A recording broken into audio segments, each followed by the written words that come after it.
As the Constitution itself says, it is the supreme law of the land. And therefore the Constitution ranks ahead of any statutes of Congress, any statutes or constitutions, for that matter, of the states, and decisions of the courts. And any law or decision of the courts that is inconsistent with it is to that extent void. It's not a law at all. The Federal Reserve System, to most people, seems like it is an agency of the federal government. That's what I thought it was when I first started to research this topic. But it turns out that it's nothing of the kind. The Federal Reserve is a hybrid organization. It's a partnership between the federal government and the private banks. When you look at it deeper than that, its essence is neither as a government agency or a private company. In reality, it is a cartel. In other words, it's no different in essence than a banana cartel or a sugar cartel or an oil cartel. It's a grouping of the large private corporations in the field, banking, who have come together to create agreement between themselves to limit competition, to preserve their profits, and to make sure that no newcomers come in and take away their position. That's what cartels are always designed to do. And it's a shocking thing to realize that something as prestigious as the Federal Reserve System, at its core, is nothing more or less than a banking cartel with exactly those same objectives. The motivation for Congress to go into partnership with the elite bankers who formed the Federal Reserve is clear. Endless amounts of money could effectively be printed up and lent to Congress. Thus, individual congressmen would no longer be forced to depend on raising taxes to generate additional revenue, an unpopular action that can cost them re-election. Ironically, if there were no Federal Reserve, there may have been no need for an income tax. The country did fine without it for 137 years. The income tax amendment was introduced the same year the Federal Reserve System was formed, 1913. Coincidence? Prior to the formation of the Federal Reserve System, the country never did better. In fact, that was the problem, at least for the major banks. Capital formation, also known as savings, was happening all over America. Other than panics, many of which were caused by unethical lending practices, America was doing great. So much so, the big New York banks were losing business. But why isn't the mainstream media telling us this story? What would motivate them to refrain from a critical interpretation of banking history and the Federal Reserve System, especially today, when they broadcast critical, even intimate reports on every other aspect of life? I consider the Federal Reserve Act and the creation of the Federal Reserve as being unconstitutional. It gave the government then the power to create legal tender out of thin air, that is, to create paper money. And although they didn't do that overnight, between 1913 and 1971, that is exactly what happened. But the notion of a central bank does not fit into the Constitution. The Congress has the authority to coin money, and only gold and silver should be legal tender. And this is an absolute contradiction of the Constitution to have a Federal Reserve System and a central bank. Not a lot of American people understand it, and I would add that probably not too many people here in the Congress understand it either. I think they see it as a convenience, and I think a lot of other people see it as a convenience because they think they're protected by the type of system that we have. But a fiat monetary system or a paper money system is merely a system where the government has this power and authority to dictate and insist that a piece of paper is legal tender. And even members of the banking committee have come up to me and they said, "You mean our dollar isn't backed by gold anymore?" Not realizing that the Federal Reserve really accommodates big government bureaucrats and politicians. There's another major problem with the system in that the system is a cartel structure, which means that they've taken all the banks in the country and put them into one economic unit that's essentially regulated from the top by the Board of Governors of the Federal Reserve System. Comes 1932-33, had the crash. the Roosevelt administration came in, and one of the first important pieces of legislation that was passed was the National Industrial Recovery Act of 1933. And the National Industrial Recovery Act of 1933 did for all industries in the economy the same thing that the Federal Reserve System did for the banks in 1913. It created a cartel structure. All the steel producers were in one group, poultry people were in another group, mining people were in another group, and on top of this whole thing was something that looked like the Board of Governors called the National Recovery Administration. The National Industrial Recovery Act was challenged as to its constitutionality, and a case went to the Supreme Court in 1935, the Schechter poultry case. And the Supreme Court unanimously declared it unconstitutional. They said this kind of delegation of power by Congress to private parties is, and this is an exact quote, unknown to our law, unquote. You couldn't find it anywhere by any method of interpretation, simply unknown. Well, the difference between the National Industrial Recovery Act and the Federal Reserve Act is essentially zero. The peculiarity here is that the Federal Reserve Act has never gotten that question to the Supreme Court. Bear in mind that each one of the Federal Reserve Banks is basically a private corporation. Neither you and I, the people, nor the federal government, for that matter, own these corporations, these so-called banks. They are owned by other corporations, known as member banks. The Fed was formed not in Washington, D.C., not in the halls of Congress or some meeting room, but it was formed on a private island off the coast of Georgia called Jekyll Island. This island in those days was a club. They called the Jekyll Island Club. And its members were a relatively small group of billionaires from New York, people like J.P. Morgan and William Rockefeller and their business associates.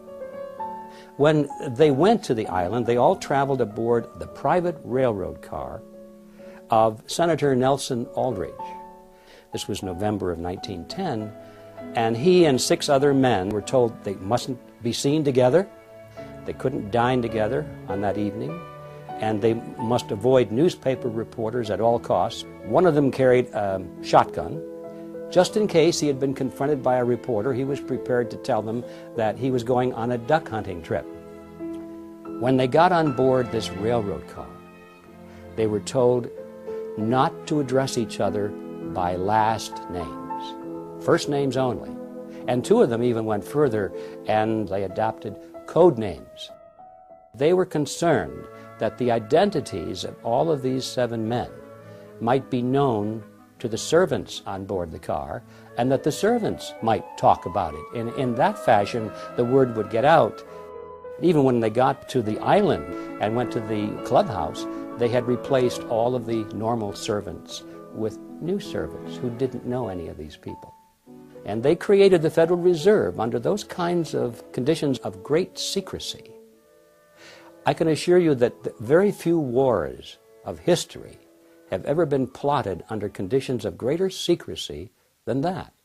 In those days, there was a great deal of concern among the American people about the concentration of financial power in the hands of a few very wealthy and powerful financial interests in Wall Street.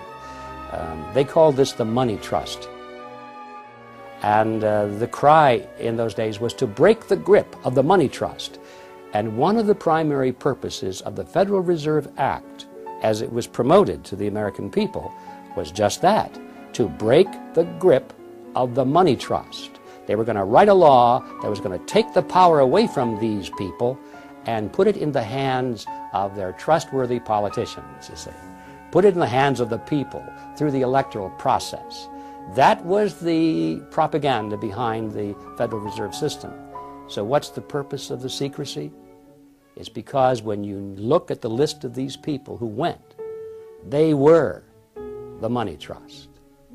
They were the representatives of the banks, of J.P. Morgan, the Rockefellers. They represented Kuhn Loeb and Company, Warburgs in Germany and the Netherlands, and the Rothschilds in England.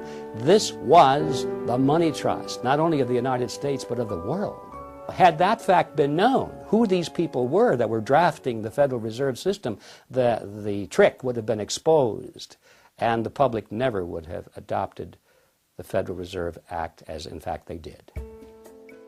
When you think about the significance of the Federal Reserve Act being passed under those conditions, the American people didn't know, but it was banking interests that were behind it. Powerful banking interests, because they wanted their assets protected. They wanted the Federal Reserve to be the lender of last resort. So if they had been loaning out and risking the money, these loans go bad, instead of having the market take care of this, they wanted bailed out. And this is why it was a tremendous popular thing to do for the banks and, of course, the big business people who were borrowing the money. So it was very, very special interest directed, and it was designed for the elite. And even today, a lot of people don't quite understand that. So it's an educational job as well outside of Washington, but hopefully someday people here in Washington, especially the members of the Banking Committee, will gain some interest in this subject, because ultimately we will have to address it. Where does Congress get most of its funding? I would like to say from us, but I'm sure they have foreign investors that they also get their money from. Okay. Taxes. People? Government?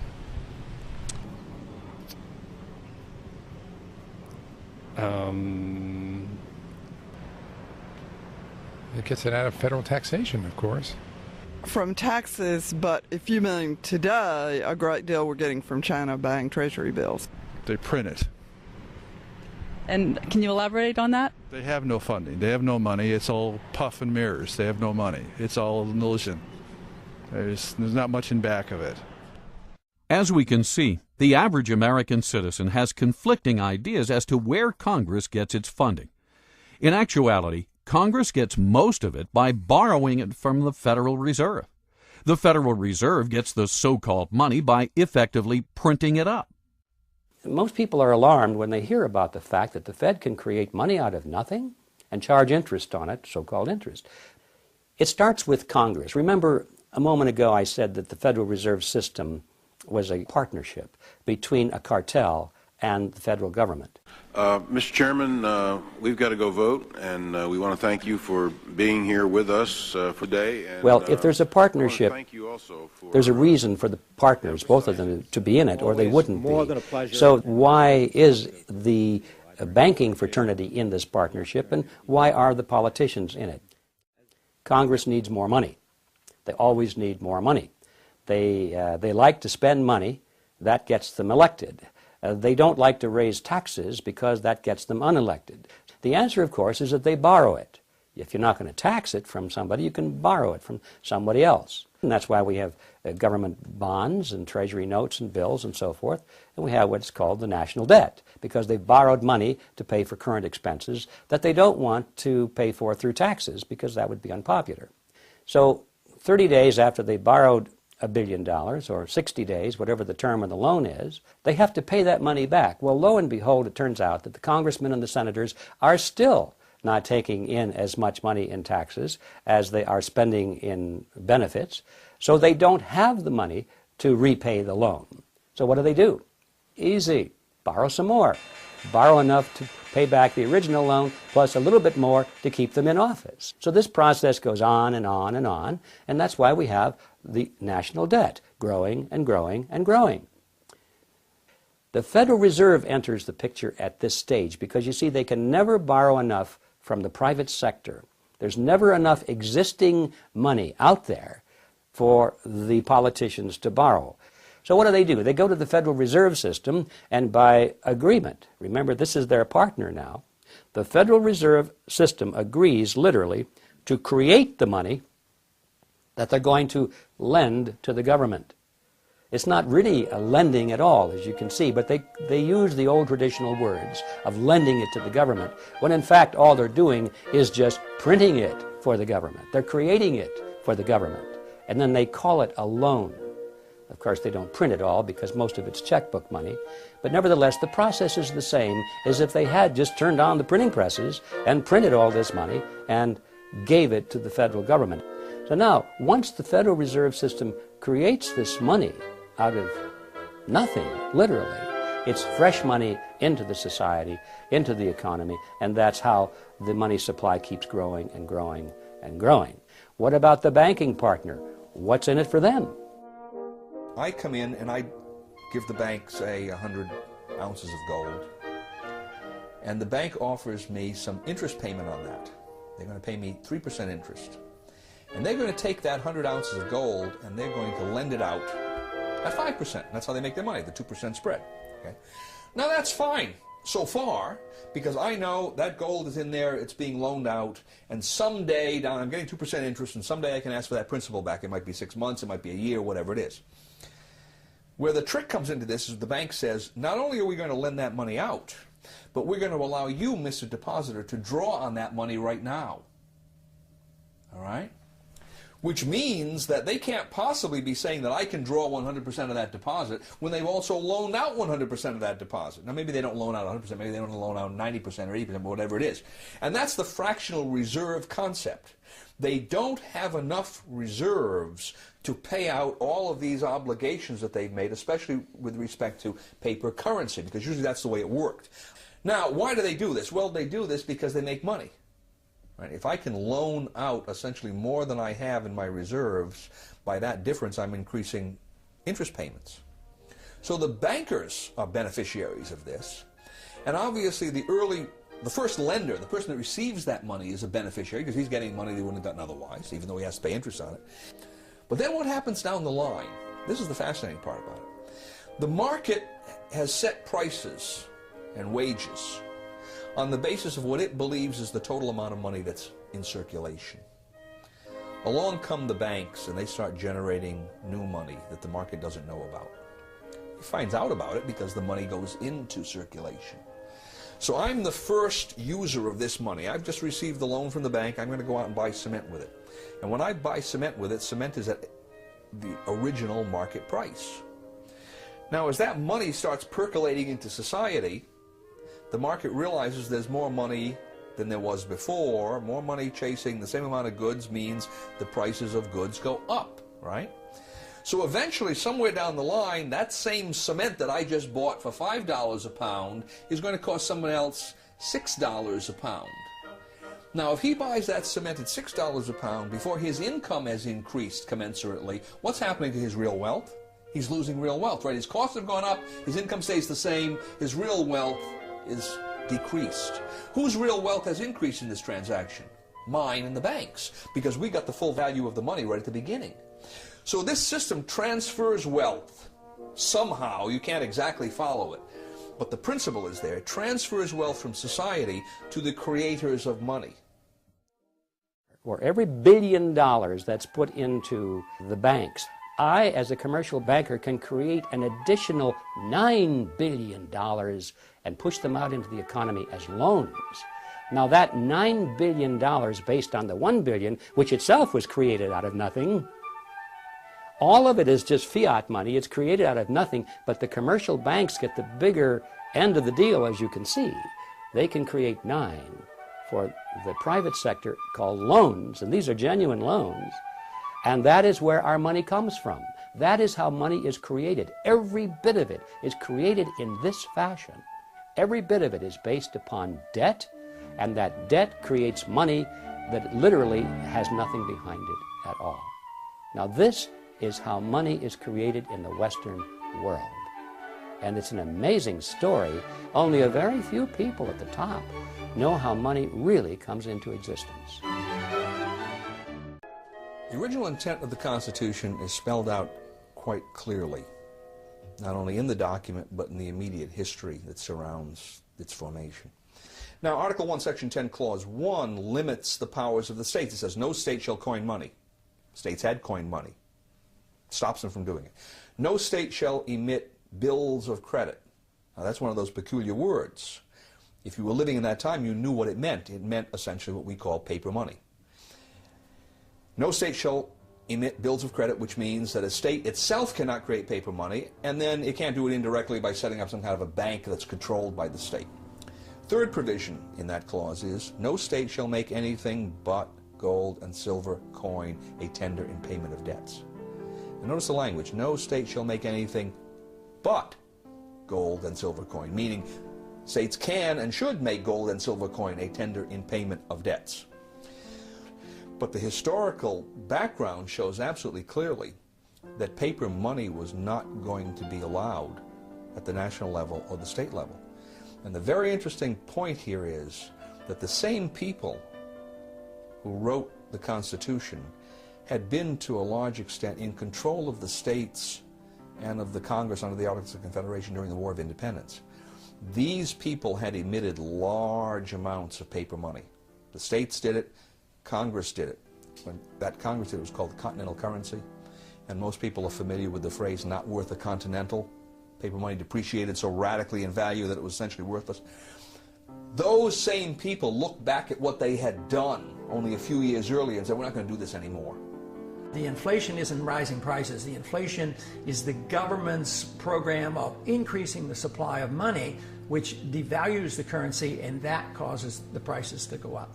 Inflation, that is the destruction of money, eventually wipes out the middle class. The best example in the 20th century being what we saw happen in Germany. As the runaway inflation came, the middle class got wiped out. In the early stages, of course, somebody benefited.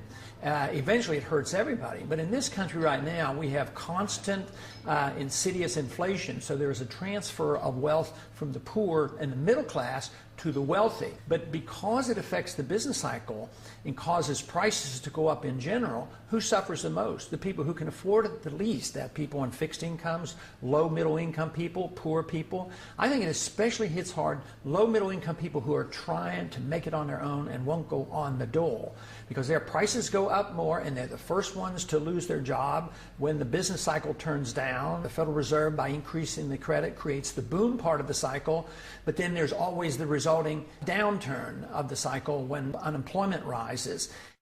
When you give men the power to create money out of nothing, you shouldn't be surprised if they turn around and create money out of nothing, because that's what they're supposed to do. Now, the underlying philosophy is that, well, we'll be very conservative about it. We won't run rampant. We won't abuse this power, would we?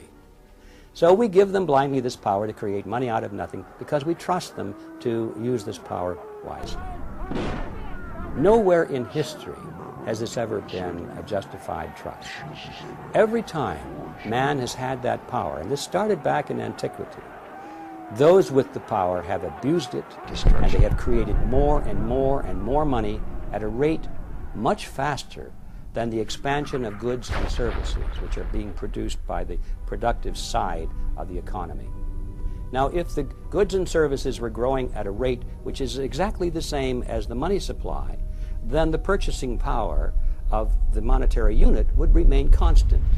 In ancient Rome, if you had a 1-ounce gold coin, that would be the cost of a nice toga, a handcrafted belt, and a pair of sandals. Today, thousands of years later, if you have a 1-ounce gold coin and you convert that into Federal Reserve notes, you can walk into a store and buy a nice suit, a handcrafted belt, and a pair of shoes. The real price of those items, and all items for that matter, throughout history, does not change when measured in terms of something of intrinsic value, such as gold or silver, because those things take human effort to produce as well as the belt, the toga, and the sandals.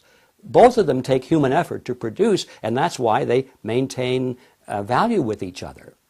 But once you break that away, and you give men the power to expand the money supply without that discipline, they're going to expand the money supply faster than the increase in goods and services. And then you're going to have this difference in purchasing power. We call it inflation. Well, it's always politically popular to impose financial burdens on somebody else.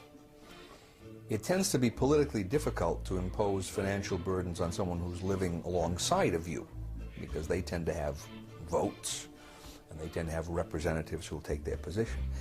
It's fairly easy to impose a financial burden on the future because the future generation tends not to have any votes or representation at all in the present. As soon as you start talking about monetization of debt, where the banks come in and now buy governmental debt with new money that the banks have created through this special privilege they have of creating money in the Federal Reserve System, the redistribution of wealth that takes place through that process, most people don't understand. It happens through depreciation of currency, and the depreciation of currency usually leads to increases in prices, which the average person calls inflation. Inflation is really the increase in the money supply. The prices increase is a consequence of that. But the average person doesn't understand how this happens. And he's going to blame gold speculators in Switzerland. He's going to blame greedy unions. He's going to blame price gouging. He's going to blame everybody but Congress and the banking system. So it's easy politically, through monetization of debt, to expand borrowing beyond prudent levels. Now why is that tyrannous? Well, at a certain level it's tyrannous. The definition of tyranny is the exercise of a power that no one should be allowed to exercise. Okay? And it's tyrannous because no one should be allowed to exercise a power that puts burdens on people that are not allowed an opportunity to be heard, an opportunity to vote, an opportunity to have some kind of a say. Right? Granted, to some extent you're going to have to do that in the nature of government as long as you have borrowing, but beyond a certain point it becomes tyrannous. And it's beyond that point that the present system allows our political structure to move too easily. How much, take for instance, how much is the purchasing power of Federal Reserve notes lost since World War II? About 90%. You think that hasn't had some consequence in terms of redistribution of wealth, in terms of the way the economy has developed? Of course it has. The average person doesn't see it. He can't follow the lines of cause and effect, but it's there, and his life is quite a bit different from what it would have been if that hadn't occurred. Purchasing power, monetization of debt, inflation. What do we mean by all these terms? Terms we may have heard many times, but still fail to connect the dots. Are you confused? If so, you're not alone. Inflation, I think, is a bad word because really we think of inflation as rising prices. But in reality, what's happening, prices are not going up. It's that the value of the dollar or the monetary unit is going down. That's what's really happening if we understand the process. And it's a tax, therefore. Our lost purchasing power, what we have to pay more for a bag of groceries today than we did 5 years ago, comes out of our pocket, comes out of our earning capacity. That is value which we should have, but it's been taken from us through a process that we call inflation, but in reality it's a hidden tax. Inflation is the result of being able to create money out of nothing, and that is the power we have given to the Federal Reserve System. Therefore, we can say that the Federal Reserve System is the agency of a hidden tax called inflation. Well, it's hard to predict, but I certainly think it's possible because I think the financial bubble worldwide is something that we have never experienced before.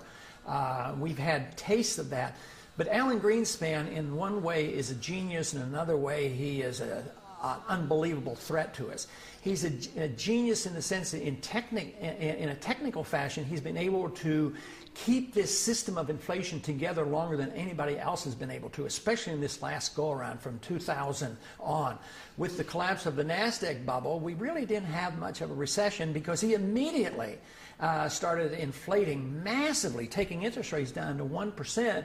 And now, of course, he's a little bit frightened about the bubble, and he's curtailing credit to some degree. But the dollar has become the gold of the world. The world central banks have accepted the dollar as if it were gold. Greenspan claims that they have gotten the paper money to act as if it is gold, which I strongly disagree with, and all the hard money people disagree with.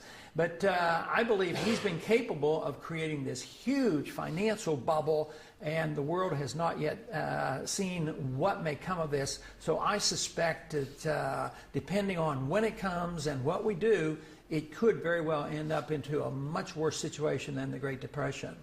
But if the country decided, well, something has to be done, and we went to a gold standard and limited the creation of credit, curtailed the power of the Fed, I think it would iron out all our difficulties. When Argentina periodically would just quit inflating and maybe tie their currency to even the dollar, price inflation went like from hundreds of percent per year down to 2% or 3%. So it's rather rapid. So you would see an immediate benefit. You would iron out the severe swings in the business cycle. The price problems would be diminished. But the one thing we'd have to give up, which to me would be a benefit, government would have to curtail spending. because they can't tax the people enough to pay for all those bills. So we would have to curtail our spending. So that would be, to me, a tremendous boost to the American people and to the economy. At the same time, we gave sound money. I mean, this would be fantastic. Within months, there would be some people who would suffer from the adjustment period, but it might be the people who have benefited so much over these years. But the average person, the poor person, the jobs would become available. So it would not take a long, long time. What would take a long time is if we refuse to consider it and the problems get worse and we have a severe recession or depression and huge inflation and we do all the wrong things. That is what we should work so hard against. We must get rid of the fiat money system. How do you do that? Well, the first step, of course, the big step, the biggest imaginable step, is for people to realize that they even have one. I mean, how many people walking up and down the streets that go into the polls each year and elect their leaders, how many people know that we have a fiat money system? How are we going to change that unless we have an understanding, an educational foundation at the electoral level? Well, the major problem you have not only with the Federal Reserve System, but with any statutory structure that's unconstitutional, is it doesn't square with what's called the Supremacy Clause. The Constitution, which has the Constitution and laws passed in pursuance thereof, that is, constitutional laws, are the supreme law of the land. So obviously you have a statute that doesn't square with the Constitution, it's void. It is not a law, in fact. So the question then arises, well, how does that square with the oath of office of representatives, senators, judges? And the answer is it doesn't. That when they come face to face with a statute that is in contradiction of the Constitution, they are to treat the Constitution as the supreme law and treat that statute as void.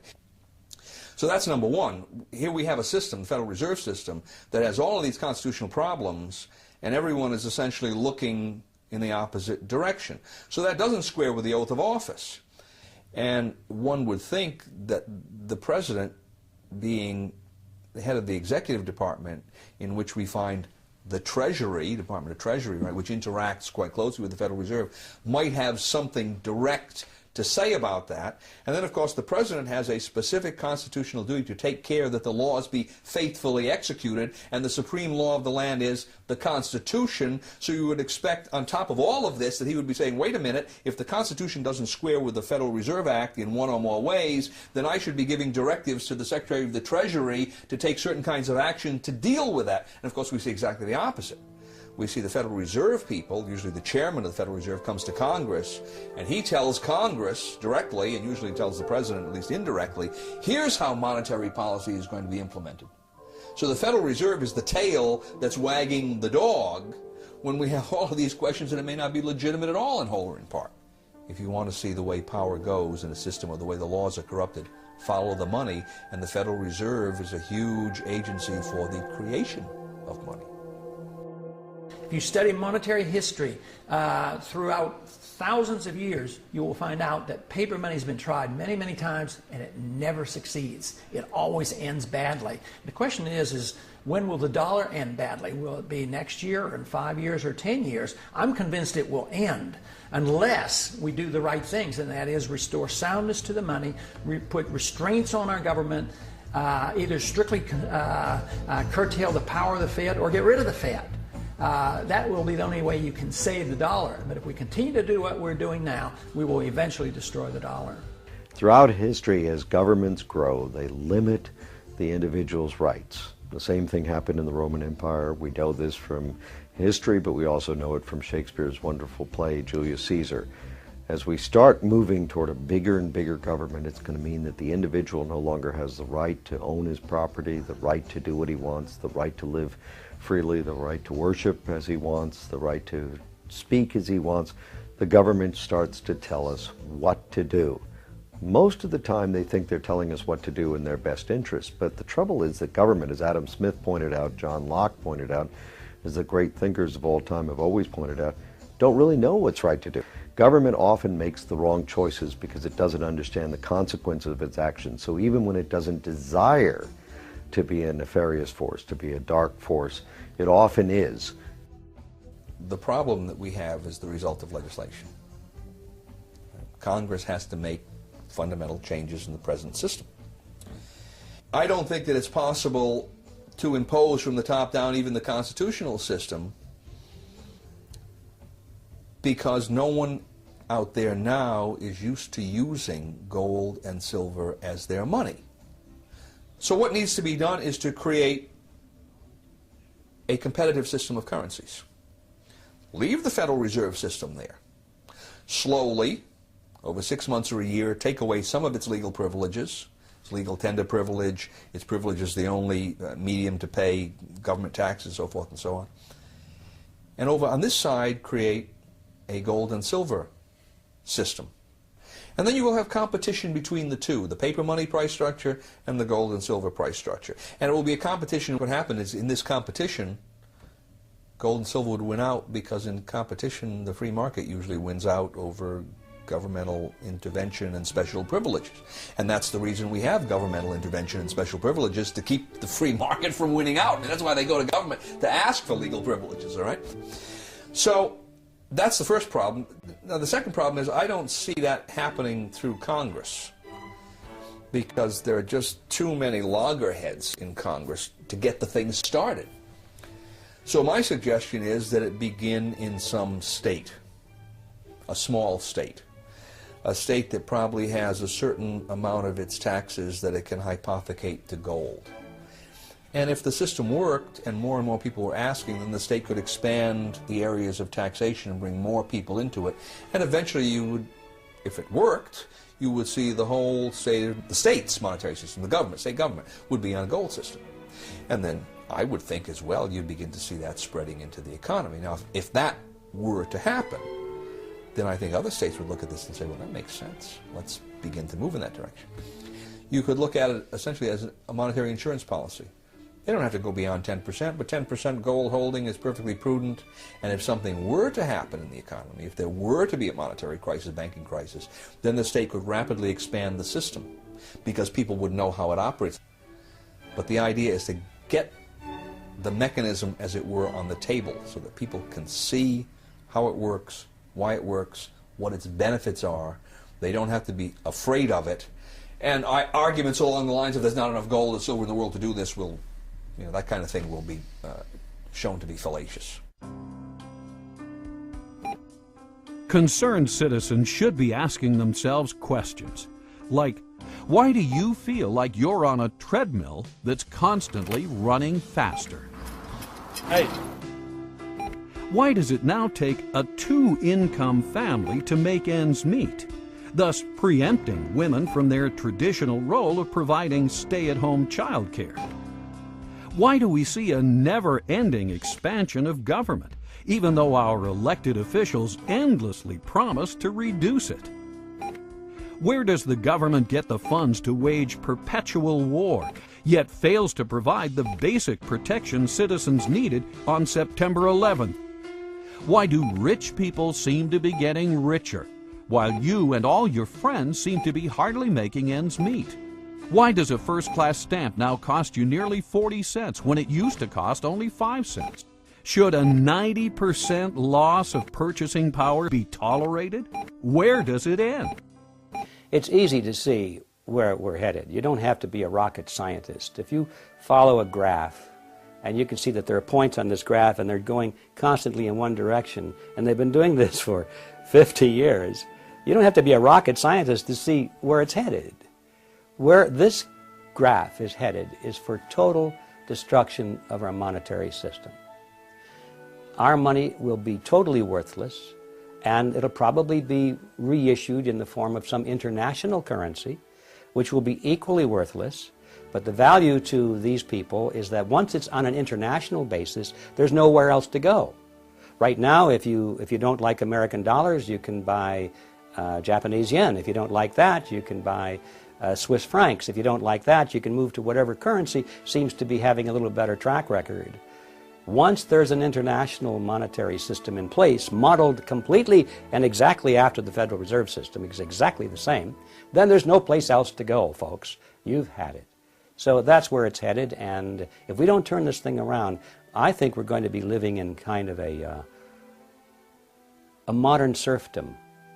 And we'll be serving masters, and they won't be living in the big castles that we can see at least, and say, well, that's where the master lives up there, and we're tilling his field.